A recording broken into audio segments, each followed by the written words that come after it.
featuring Smylie Kaufman. If you're at a local IHOP at a PGA Tour event, you might see Hideki Matsuyama. Clear up in the stance, strengthen the grip. His co-host, Charlie Hulme.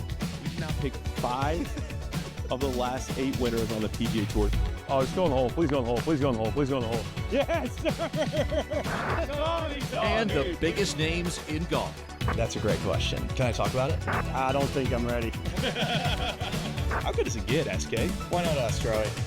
Today, live from the Pinecrest Inn, it's the Smylie Show. So long, everybody. This is the Smylie Show.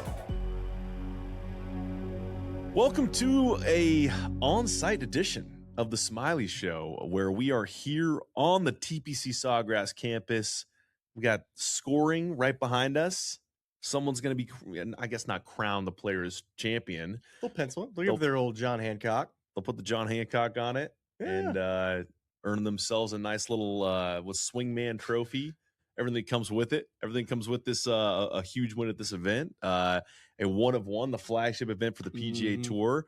And it's lovely to be here on site. And Smylie, I got to start with, when we are on site at events of this nature, first place I usually hit up is the merch tent, and this is no exception. How you feeling being in that tour visor there, bro? Well, if Freddie Couples was playing this week, I would take him in one and done. I feel free. I think I was telling you this the other day that I might start going visor on the golf course again, bring it back, start to get the lettuce a little more lemony, a little less brown. Good hit. Did you ever do the thing when, like, I don't know if your parents let you bleach your hair or not. My parents would not. But I read that if you squeezed lemon juice in your hair, it lighten it up. Do you ever try that? Never went through that phase. Thought about it. Yeah. We could do like a bleach hair phase here on the show. A little tennis ball action. Yeah, I think if anything, the only time my hair has ever changed colors was swimming in the pool too much. Yeah, where it kind of gets a little greenish. Yeah, that chlorine. I'll get to you. That's why we switch to saltwater pools. Yes. Yeah. So that's been talking bleached hair. We are here, I guess, ostensibly to preview the Players' Championship, and one that we're both excited for. We're coming off an amazing week at Bay Hill. What a great finish out there. And this is my first time ever at the Players' Championship. So I took a little stroll around today. Yeah, what'd you think? I'll tell you what. So I just did the 16, 17, 18 loop, and it is just, when we talk about a pure golf course, we say that a lot. We probably overuse that term. Like, that term was meant for this golf course. Mm-hmm. I mean, there is not a blade of grass out of place. It's so much like Augusta. No, it's the so experience primo. Walking around property, not a thing out of place. A incredible drive in to the clubhouse. You just feel like you're entering just this golf mecca, right? Yes. And you get out there and everything's just green, and you see the best players in the world out there on a perfect day, by the way. Just 10 out of 10. Ocean cool breeze today. I mean, come on. It's fantastic. I mean, that's why, people, they're having the major conversation we've had in a couple of weeks running up and figuring out what the identity of this is. But again, like, I go back to where, the discussion we had a couple of weeks ago, which is, this is just like a 1-of-1. Like, it is completely unique to those other events. It's 1 of 5. Are we going to do this? March is major. March is major. March is major. They are we going to do this? I sat in the press conference today. JT, I've got quick reports from JT, Colin Morikawa, and Tommy Fleetwood. And JT had a great line on the major thing. It was like, did you see the March is Major campaign? He said, yeah. So what do you think about it? Probably what everyone else in here thinks about it. Just that was it. Anything else you want to say? No, like, I'm good on that. I do want to well put. It was well put. I do want to ask about the course conditions themselves, because JT was asked about, how does this course play in March relative to May, and how does the overseed impact things? And you get a lot more mud balls. It's softer. It's probably a little bit easier. There are some challenging aspects of cold, nasty north winds in March that can make this tournament difficult. Looking at right now. Yeah, I got a weather report for you too. I pulled it out the PGA Tour media website. But I'll say this, like, okay, so we just talked about how pure it was out there, and it is very pure. It looks amazing. Like, I'm dying to play this golf course with the shape it's in out there. But we're coming off a week where there's something so entertaining about just crispy, Florida, Bermuda pushed to its limits. You know, I'm a Bermuda sicko. Like I love the surf. It's my favorite thing to put on. I think there's something about that where you just wonder, I mean, how much I feel like in Florida, Bermuda should work all times of year. I understand why they're kind of doing it in the shoulder season, but whether it's March, whether it's May, I'd love to see this place full on Bermuda, no overseed, because of where we're coming from at the Arnold Palmer Invitational and just the total insanity of that finish. And much of that was due to those conditions. Yeah, what I hate is if you do get mud balls, if mud balls are a factor this week, and then throw in gusty north winds. Yeah, that is a tough condition where give me a nice south breeze with some firm conditions and some Bermuda rough. Also very, very challenging in its own right.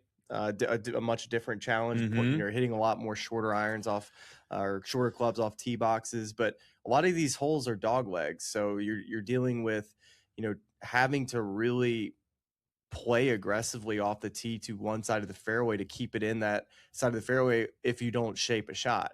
If you're somebody that's hitting a draw into a hole that goes left or right, you're playing to a quarter of the fairway back in May. Now when it's softer, the percentages get a little bit wider. So fairways play a little bit wider, rough. I mean, there is rough.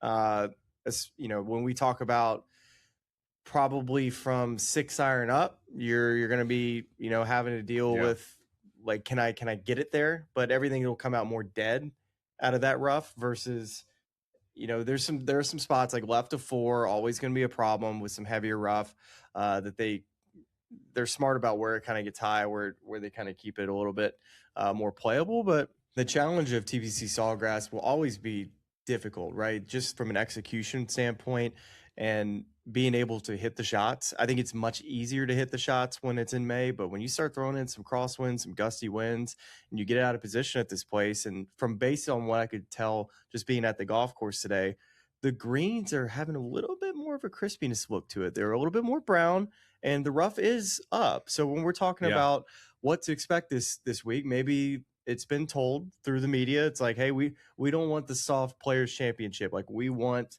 to still see firmness out of these greens. We want to see some thick rough and guys being punished for hitting poor shots. And I think good architecture takes care of that one. Mm-hmm. But then when you can nail it from an agronomy standpoint, well, if we can't get Bermuda, well, let's try to execute overseed at the best level we can.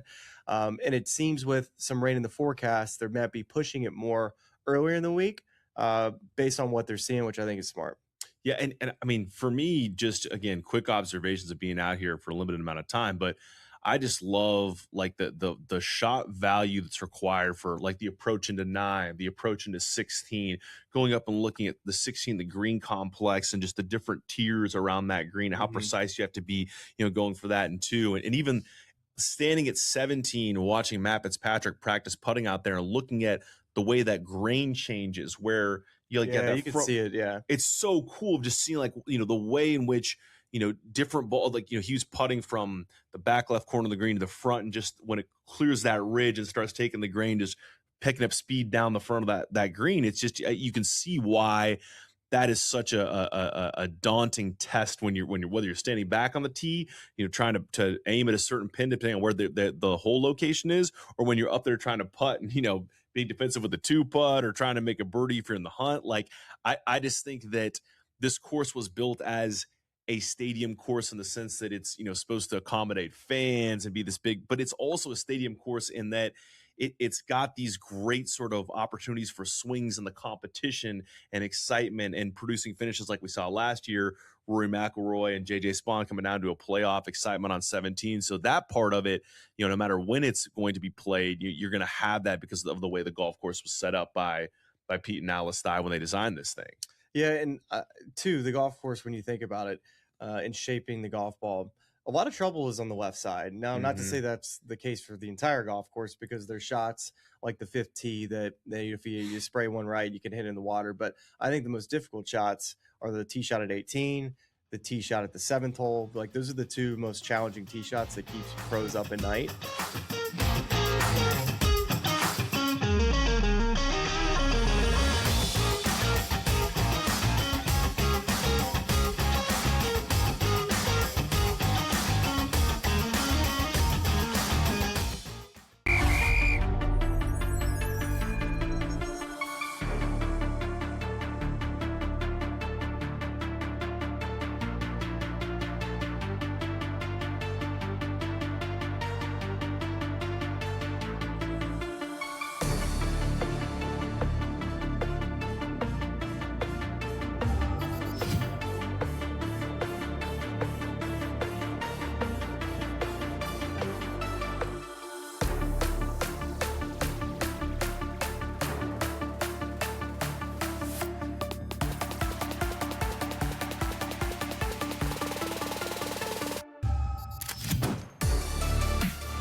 So you're kind of looking at players this week that can eliminate left. You've seen faders win out here. When you think of like Martin Keimer, he won here, right? Yeah. Yeah, I was just double checking in my head. I was like, he won, right? It's been a while, but going back to like my childhood days, it feels like. But I think faders can be really successful out here. The only time you really have to turn the ball over right to left is a tee shot at 2. And if you go stand on that tee, you're like, yeah, I can't hit anything other than something that goes right to left. I'm going to bang that tree right in front of me. But you can hit a lot of fades around this golf course. And 16, it's nice to be able to turn one right to left, but now with how guys hit it, they just hit fades over the corner and they aim at the trees and then just fade it right on the edge of it, because you don't have to worry about a tree right on the deal here. But watch Colin Morikawa do that today. Yeah, I think that if Colin can turn one over at 2, like the way he's driving the golf ball, it'd be interesting to kind of get into a trend meter with players, looking at who's performing the best in form wise coming into this place, because there's a good list of players that I think could easily win here this week based off of how they've been playing in the lead up. It was so interesting. Colin was in the press conference today being asked about, is this a faders golf course? And he says, I think there are some that doesn't always hold true necessarily for certain tee shots. He says the same thing said about Augusta National. He's like, or let me think about that. No, Augusta National would be the other way, a sort of a drawer's golf course, but that he stands up on that tee shot on 1 at Augusta National that should favor a fade. And he's like, I don't think I've hit the fairway there ever. Like, I just can't get a comfortable tee shot. It's like Daniel Berger at 18 Bay Hill should fit that bullet cut better than any shot, right? Visually that he's probably ever seen. But it's just a blind tee shot that sometimes can be tricky. It's interesting to hear guys talk about that, the mental side of that, and just like, the way it should fit doesn't always necessarily hold true for every single player. I want to read some weather forecast stuff. So you kind of noted it here. And what we got so far is strong cold front. It's going to push across northern Florida on Thursday with rain and thunderstorms likely. Cooler temperatures forecast behind the front as winds flip to the northeast on Friday and Saturday, but scattered thunderstorms are possible on Sunday. So you're talking about that wind direction. So Thursday, 70% chance of rain. They're forecasting a half an inch, high of 76, low 61, and it's southwest winds on Thursday, 10 to 16 miles an hour, 22 mile per hour gusts. I think that just hearing that, I would probably want to be in the early wave Thursday. Early wave, because it's afternoon thunder showers. And I think I remember this, that the last however many champions at this event have been in the early wave. Early late. It was something stupid. I remember seeing it last year. It was like 14 of the last 15 winners were like from the early wave. And this week, looking at that forecast, you potentially have to deal with the end of the front that's coming through, but you don't have to deal with the north winds. Like if it gets rain out Thursday afternoon, those guys are going to have to come out Friday morning in a strong north wind. This could be a really, really tough draw. And so, then Friday and Saturday, you'll have northeast winds, slight chance of rain on Friday, but looks like none at all on Saturday. And temperatures just about the same, mid 70s to high 50s is your high-low range. Friday's going to be the most difficult day because it's going to be the mud balls you're talking about potentially. With strong gusty north winds. North winds it's I think pretty sure that's in off the left at 17.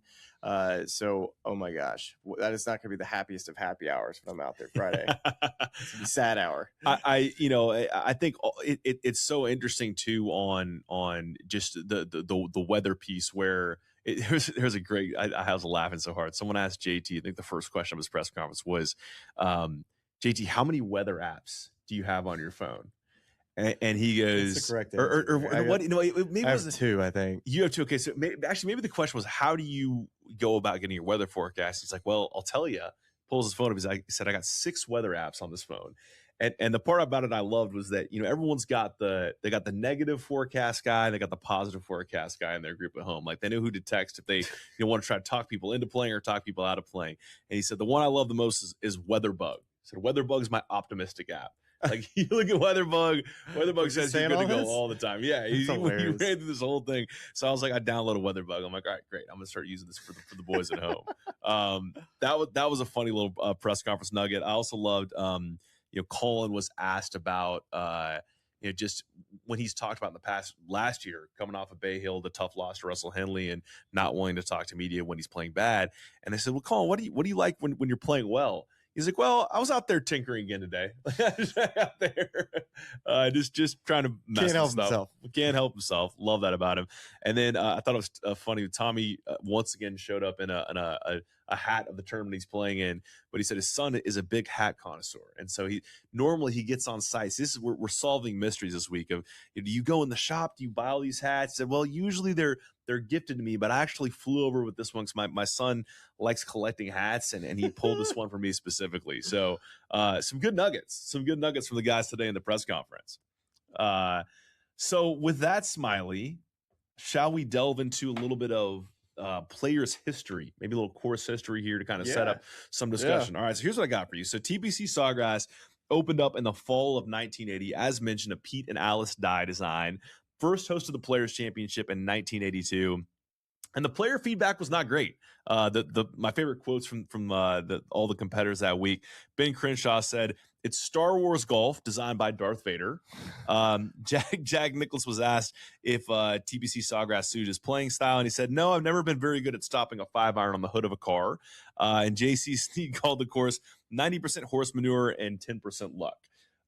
But the following year, Pete Dye goes back out there, tweaks the course. He makes the greens less severe, replaces several bunkers, and Ben Crenshaw followed up on his initial critique and said, now it's a darn good golf course. So there was some sort of softening of the original design. In 2007, it got a renovation where they added some irrigation to the fairways. They put sub-air in the greens so it could perform a little bit better when you have these wet conditions, although still overseeding mud ball is still an issue no matter what season it's in.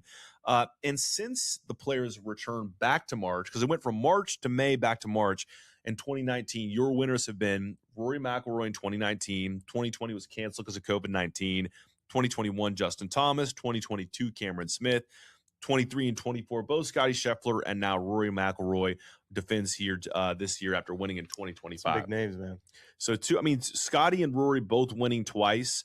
I kind of want to set that up before we delve into discussion about each, but feels like it does require that type of player to get this thing won. I disagree with that. I think history before that, when you go look at this event, man, you've had all types of winners win here. You know what I mean? Like you've had players that unsuspecting coming into the week. Craig Perks won back That's here. Right.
there's been a lot of David and Goliath stories here. There have been. Which I think could happen again. I really do, especially with a weather forecast like this. I think this benefits somebody with a good draw, that it gets hot, plays well on Thursday, and then just kind of hangs around. And yeah, what do you got for me? Yeah, well, you mentioned Martin Kaymer. He won back in 2014. Obviously, he's a big name, but you have you're going down here. If you're looking for, Stephen Ames won here. Going Craig Perks, as you mentioned. I'm trying to pick some of the ones that are lesser known, perhaps. Jody Mudd, Mark McCumber. You can go down, and it is a mix. And it's interesting because I think that is one of the things that people will say is there's not necessarily a player profile, or I have to laugh sometimes when there are these analysis shows and it's like, you have to be really good all the way tee to green. It's like, well, yeah, that'll probably win you most golf tournaments, if you're good tee to green. And then I think, we got someone here almost walked on our show. It's okay. We'll keep it on rolling. He wanted to hear my take, but he really was curious for some advice on the one and done. But I'd say too that if you can't develop a player profile, then you almost go to some things like you're talking about, where are we just looking at a draw? Are we looking at like an early late draw and just pulling guys from that pool who are in good form? Honestly, yes. That's probably the way I'm going to go with one and done this week. But this is always such a unique leaderboard. Yeah. It really is. Like, you have all of these stars, and in the past they've gone 1, 2, 3 in the world rankings with tee times. Yeah. To put them all in one group, which I think is a distraction, and I think takes away from like what they want on Sunday, which is you want the 1, 2, and 3 on Sunday playing together. So this year they're not doing it. I think it's very smart. But typically, you're looking at the leaderboard at the Players Championship, and it could be, Sunday or Saturday, and you're looking at the board and you're like, well, this is a different leaderboard. Yeah. Like, especially because this is not a signature event. You got some players who, for instance, like David Ford is first alternate.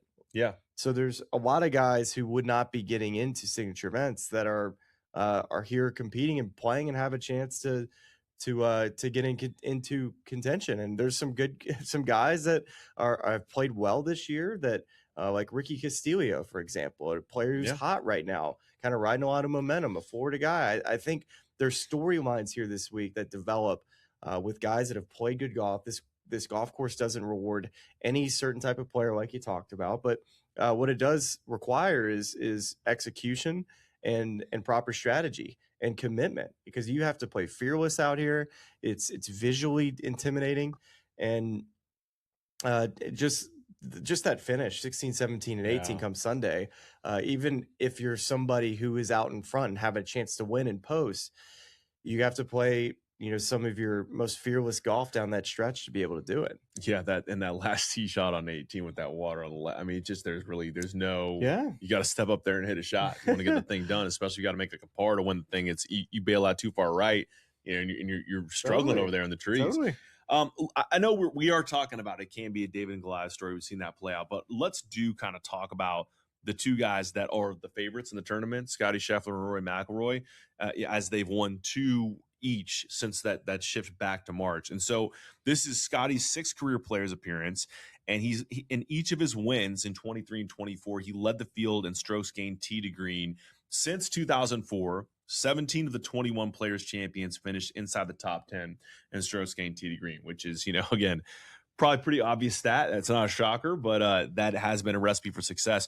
And so I just wanted to look at just the breakdown of his stats. So in 23, he's first tee to green. He's 5 off the tee, 4 in approach, 4 in around the green, and 48th in putting. And then in 24, it's a very similar formula.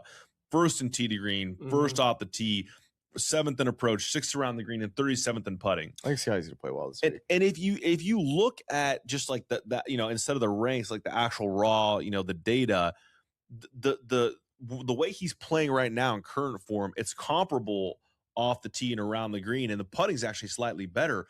The thing that I think we've talked about being a little worried about is just the approach, his iron play that's been his sort of go-to thing throughout this run of excellence is the one that's slightly off right now. And I just wonder what we see this week. I think he's 80th right now in the current season in iron play. Yeah, it's something that he's gonna have to get sorted out. It's just a little off right now, but Hey, when it comes to Scottie Scheffler, I think the greens this week, just having a little bit more grass on them will help him. He's gone from putting very, very well at Amex on perfect bank greens, and had moments putting well on Poana that makes you feel confident about his putting moving forward. It's obviously been a huge improvement. And when he got over to the East Coast and played Bay Hill, it's like, okay, we're excited for him to get back to Bermuda, but that wasn't Bermuda.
That was putting on your parking lot. Yeah. With no bumps. It was that quick.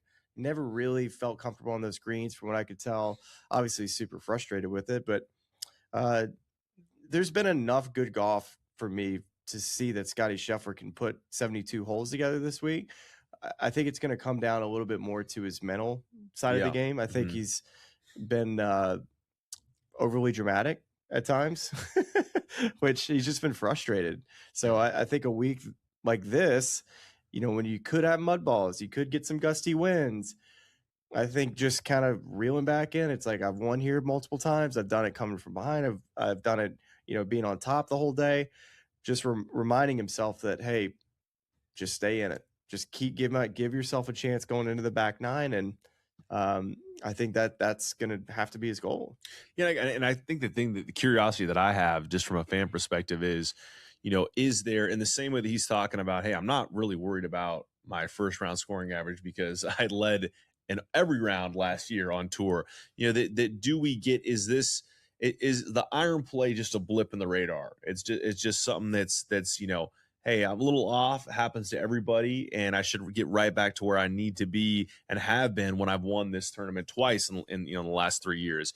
Or is it something where there is something mechanical or technical going on there? I know we talked about this earlier in the year with Ludwig Oberg, where you're trying to figure out if it's a swing thing, if something needs to be corrected, and then maybe it's just a slight equipment tweak that you just get that little small thing right, and then boom, there he is, in contention at Bay Hill, and everything's fine again. It's trying to figure out what that piece is, and I don't know if you've seen anything specific there. I'm just kind of looking at just some advanced data with Scottie. Like he's 117th from 125 to 150. Wow. And to me, he's always like 125 to 150. I think that's his like sweet spot. Or Right. really 125 to 175. I can look at that statistic too. But he's, fairly, pretty far down. It's like you're gonna have to hit pitching wedges, 9 irons, 8 irons really well this week. So that's obviously a concerning stat. So let me look at 150 to 175 too. Actually, that's hold on. That's green percentage. I want to see strokes gained. I don't want green. Yeah. All right, keep going. Let me look at this thing. Well, yeah, I mean, and just to continue on Scottie before we move over to Rory, I mean, I think that it's, the iconic highlight on, I think it was 4 year, a couple years ago, he holes out from the fairway with the wedge in hand, like that sort of kickstarts that comeback. I mean, it's wondering.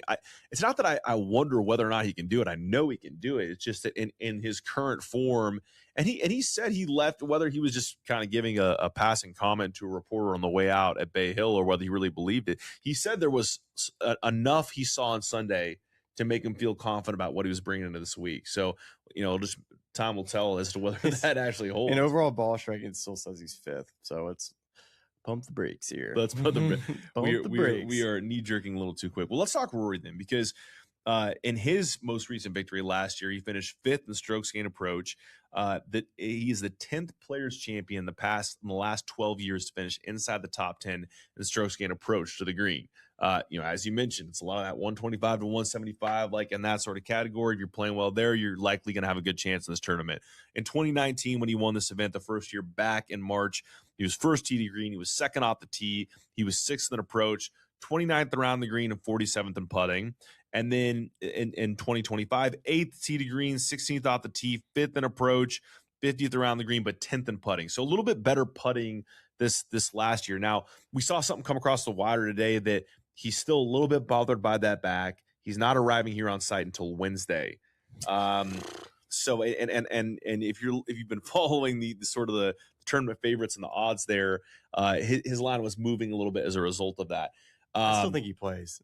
Oh, I do think he plays. I'd be stunned if he didn't play. Just felt like it was going to be, a pretty quick turnaround. Just the fact that he was like, I could have played, but I just wanted to be safe with everything coming up. But to see that like he still needs a rehab and he's not quite ready to swing, I think anybody can relate to that with back pain. That sometimes you're more sore 2 days later. That's probably where he's at now after getting some treatment. Yeah, I think he'll start feeling a little bit better. I think Faxon on the air, he said, get some anti-inflams is what he called them. Inflams, like it was like slang for inflammatories. And I laughed so hard when he said it. Yes, but Rory, great history here. You just want to see him at full strength, though. That's I think the goal for Rory is just to get healthy when he shows up. Nothing changes about this golf course over the many years that he's been around here. I don't. You worry a little bit that he wasn't around here playing practice rounds and feels fully prepped, but I think when he gets out there, he'll be able to shake the rust off. Yeah, I mean, is there? This is a course they show up to play every single year, right? So you don't have to do as much course prep, here. I mean, maybe it's just green firmness, things like you're talking about. Like maybe they're a little bit crispier this year. They should be fine. All right, most likely, it's like, can you get putts to the hole after your last week? Yeah. That's a good point. I mean, let's think about this. He withdrew Friday. He didn't even play.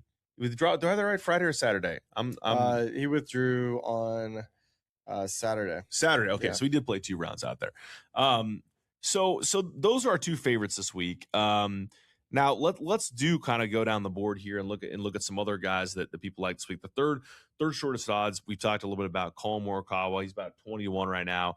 Intriguing name at 24-1, Siwoo Kim, a past champion here. Do you? You're giving me like a knowing look here. Do you love Siwoo this week?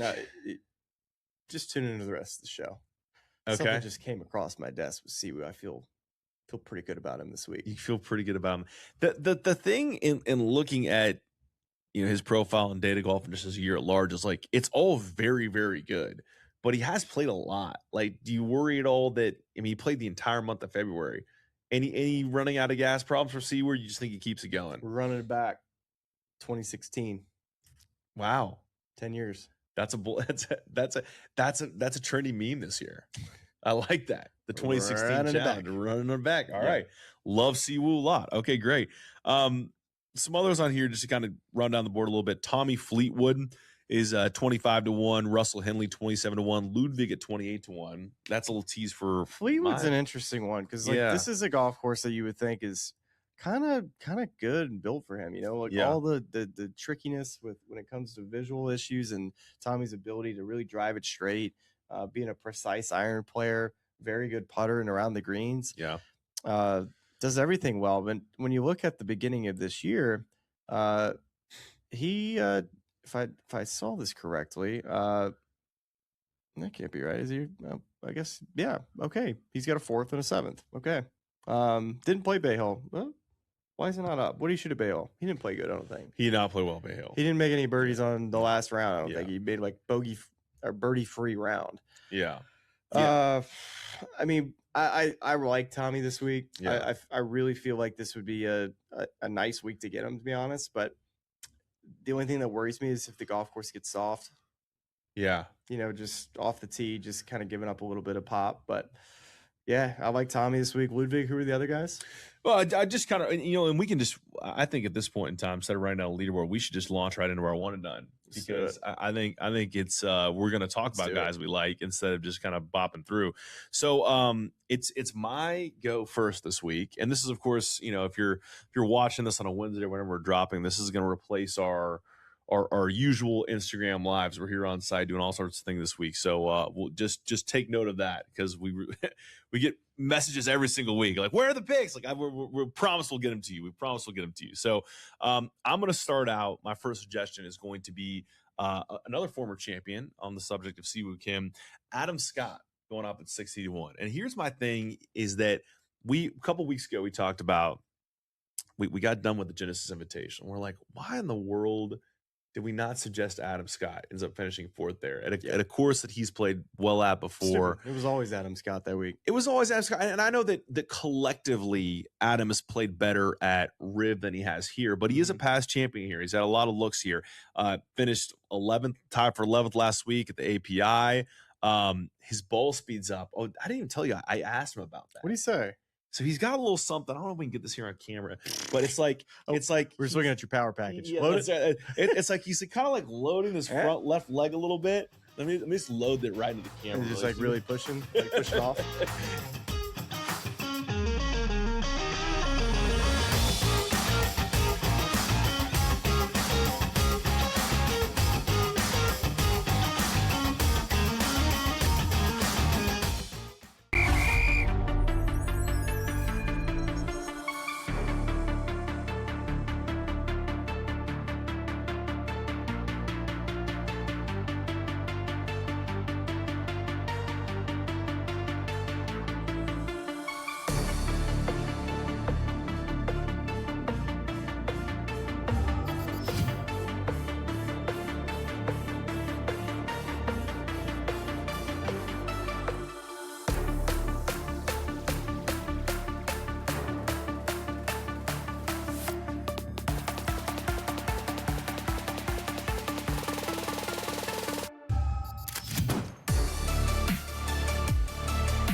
Yeah, push off a little bit more.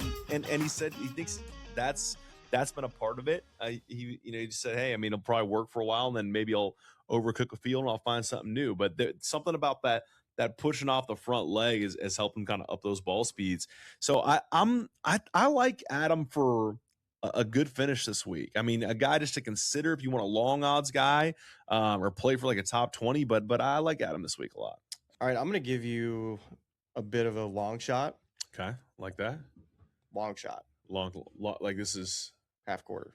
Like longer quarter. than 100-1 shot. Probably. Okay. I don't know. You probably have to look that up yourself.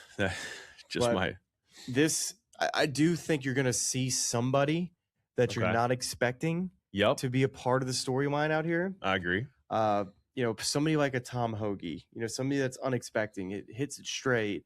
Good iron player. I wish this player, like, statistically was a little better with their irons heading in, but I like how accurate it is. I like how good he putts it. And he's had a good start to the year. Okay. 3 top 25s, been in contention a couple times.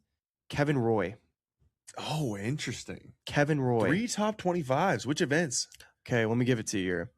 Kevin Roy, everybody. So we're looking, I guess, you do these lineups or whatever. Yeah.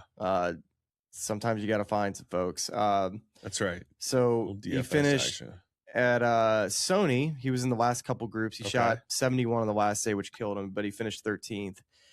Phoenix, he finished 13th. And then at Cognizant, he finished T23. I like that. I mean, every year it feels like, I mean, those are good not finishes, as long as Kevin Roy, but like, Minwoo Lee dueling with Scottie Scheffler here a couple years ago. Obviously, JJ before he won the U.S. Open last year here with Rory. Like, I like a long shot. What I like too is that his Thursday scoring average is really good, and every single guy I'm going to take is going to be in the early wave. I'm not going to take anybody in late early. Right. I'm believing in that the forecast is going to be better early late, and the last winners have come from early late. So I love it. There you go. I love it. The next guy I'm going to suggest is a pal of yours and another former champion. I got a little theme going here. Ricky Fowler going off a 47. You like my suggestion of him last week? You got to give me a little credit. Oh, without a doubt. I mean, he's finished top 20 in 4 or 5 starts this year. He just tied for 9th at the API, 2015 champion here. It was funny actually today in the press conference. Someone asked Colin Morikawa what his lasting memories were, or like one of his standout memory here, and he said JJ Jagovac making a hole-in-one in the caddy thing last year. He's like, other than that, I think it was Ricky winning here, and just watching the way that kind of unfolded. What Kevin Roy's first off in the afternoon. I thought it was like in the back half of the thing. All my guys I'm suggesting, except for Kevin Roy. Whatever. You got it. He's out there. If he was early or late, he would have won you guys. That was a tough break. Yeah, but I think Ricky is, it's been an interesting couple of years for him where he played good, then he sort of lost form. Then he needed some sponsor exemptions to kind of get back in the mix, but he did very well with those sponsor exemptions, and he's playing great golf to start the year. This is obviously a place where he's had some success, and he's coming off a week where he played great. I think Ricky could have a very solid week this week. 100%. I couldn't agree with you more. I'm actually going to pick somebody in the early wave this time. Okay, that was my apologies that I did. Back to the strategy. But I think a guy that took a lot of time off this fall, who I think is had spurts this year that have been pretty good, but hasn't been exactly just like firing all cylinders quite yet. But I've seen enough really good things that I think he's kind of trending the right way. Gritty player, really straight driver of the ball, great iron player, especially if it starts getting wet, being able to control the golf ball. Really like Russell Henley this week. Yeah, I mean, that's a guy that obviously played great in the Florida Swing last year, picked up a big win there. But haven't heard a ton of noise from yet this year. Really, I mean, he kind of talked about it. It was, I think, a recent press conference. It was actually Bay Hill because he won there, so he had a presser there. Said he'd taken some time off in the fall, just needed to get away from it. Yeah, and he said this year he's just kind of been rusty. Yeah, and just has kind of figured out his game and he's gone, but he's feel like he's getting closer and closer. I think last week was a great week, considering that, he's kind of like just keeps kind of showing up like at the bottom of the first page of the leaderboard or the second page. It just feels like he's, close to having a really good week. Yeah. Well, I'm going to take a little segue off a Ryder Cupper who we had huge promise for this year. Open up the year, maybe not necessarily bad, but just the finishes that weren't up to his standard, the standard that we're kind of holding him to, but has played great the last couple of weeks. Cam Young at 32-1. T3 last week, the API, T7 the Genesis. He's driving it unbelievable. I feel like, and he doesn't have a great history here, but I think, we've just seen a lot of progress in his game. He came on the show to talk about it, of course, of just the new golf ball and just the things he's worked on. And you mentioned the sort of this last week, the sort of the wedge piece of like, you have a wedge in your hand from those certain yardages. You got to kind of hit it closer than he has. Went out, saw him on the range today. Had the track man out. He was getting all those wedge yardages dialed in. Took some downline video of that in case we need it to follow up on a big win this week. But Cam just feels like a guy that rounding into form right now. Putter has obviously made a huge leap in the past year or so in driving about as good as anyone on tour. So I like Cam a lot this week. Make a splash. Love that. The marquee groups in the early are Scottie Scheffler, Tommy Fleetwood, JT. But I have my eye on another guy, and I just want to double check some stats here to make sure I'm not missing out on something just here confirm with this guy. By the way, it's 3:30 a.m. and I might fall asleep on the show. Like I might actually be in the middle of giving you my pick and just you might as well just nudge me awake. Matt Fitzpatrick's going to be the suggestion here. I like that one a lot. So Fitzy missed the cut last year, but fifth in 2024. He missed the cut in 23, but in 22 missed the cut. But he had another good finish. 21 he finished T9, so he's got a couple top 10s here. Again, like you see, like the course history at this place, you see a lot of players miss the cut. That have had great years. Like it's just like, all right, look at the notables that missed the cut, and it's going to be a long list of players who don't make the weekend. It's just kind of the nature of this place. Could be the bad draw that you get. It could be just one bad swing that can kind of put you behind the eight ball. But I think you can't forget about how good of golf Fitzy was playing at the end of 2025. This year, it's been a little bit of kind of everything. But when you look at his approach, man, his approach stats are really terrific. And his weeks that he's played well here, the statistic that pops is his putting.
man, he is uncharacteristically high on that board, or at least the group of guys he's around.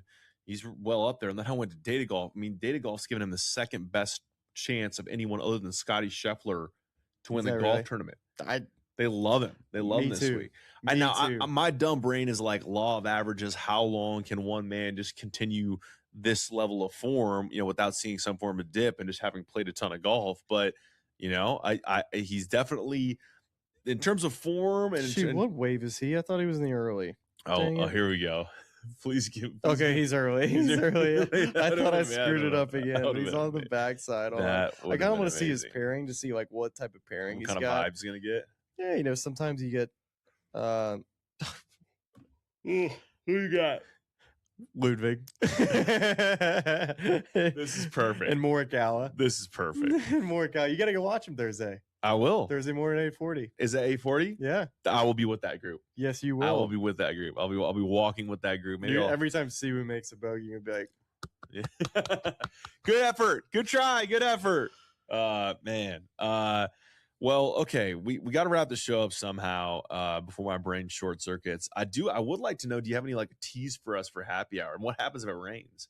Because it's not going to be. It's Friday. That's right. Yeah, that's right. Is it going to be there on 17 Yeah. happy hour? Mhm. That's sick. On a Friday with all the wind with north wind, I think it's gonna be awesome. I think it's gonna be really fun to kind of talk about what type of shots these players are gonna play on the 17th. I think it's gonna be crazy theater. If you remember that Players Championship back in I think 21, JT was in the terrible wave, and they came on to coverage that morning, and every single group hit into the water. It was just like Yes. boosh, Oh, boosh, that's boosh. that's another guy I want to ask you about, because he hit one of them and just like started laughing. Is how do you think Brooks Koepka does this week? I like Brooks. Yeah. I do. Let me check his wave. I think he's in the morning. He is in the morning, and he's playing with Akshay. Yeah. And Tony Finau. Interesting. Yeah.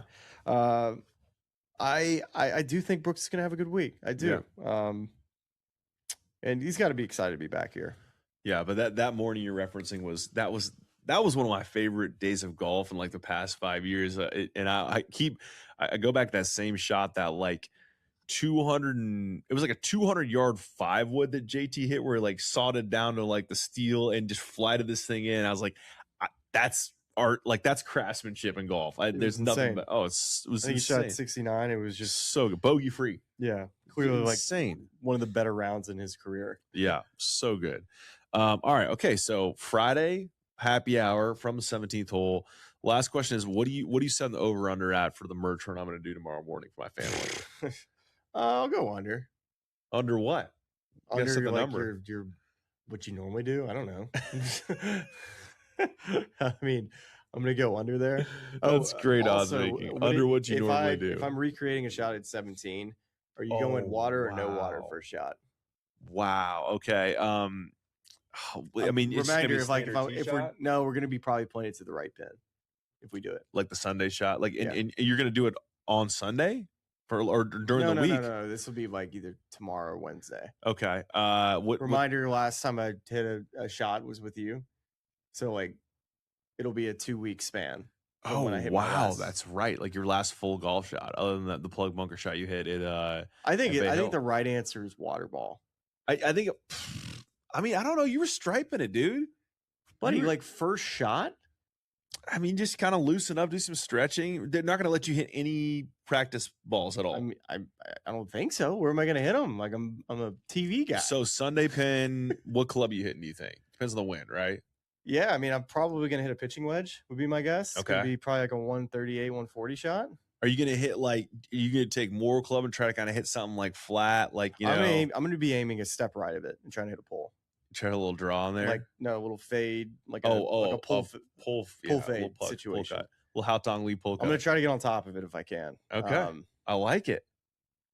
We'll see. I I'm think- going no. I'm going to believe that I can hit the shot. Yeah. I just I mean, there's a lot of water right at that green, and you know, I'm going at it. Like I'm Yeah. not going to sit there and just like play just safe. you should just hit the center of the green. That'd be so good. Nobody wants to see me play safe. I love We're that. trying to make a one. We're now that would be something. I'm jumping and in the water eight- to make an ace. You commit to that? Yeah, I'm going to tell them I'm going to throw my stuff off. I'll just like strip down. And then just jump in the water. Do gators live in those waters? Doesn't matter. They're gonna be spooked. Be a good way to go. Cannonball. Be a good way to go. We'll see you next week on the Golf Channel. This has been The Smylie Show. I listen to this podcast. It's really cool. And All of our lovely fans and subscribers, but make sure you like and subscribe. It's cool to see what you guys are doing. I know golf fans appreciate it, but we do too, so please keep it up. For all the good people at YouTube, like and subscribe. You guys have some good takes, so I'm happy to come on and shoot the... Could you see a world where Duke is upset in an ACC tournament? The fact that they're not an up-and-down running team, half-court offense, strong guard play, dynamic inside with Boozer. I think out of all the top teams, I think Duke is the least likely to get picked off in their conference tournament. College basketball today, only on SportsGrid. You put Zach Branch on the Buffalo Bills on the football field at the same time with Cook and these wide receivers, and you have Branch set up in a slot in motion and stuff, and you put that speed. I want a game difference maker. DJ Moore's not a difference maker, right? He helps, he's good, right? But it's not that game changer.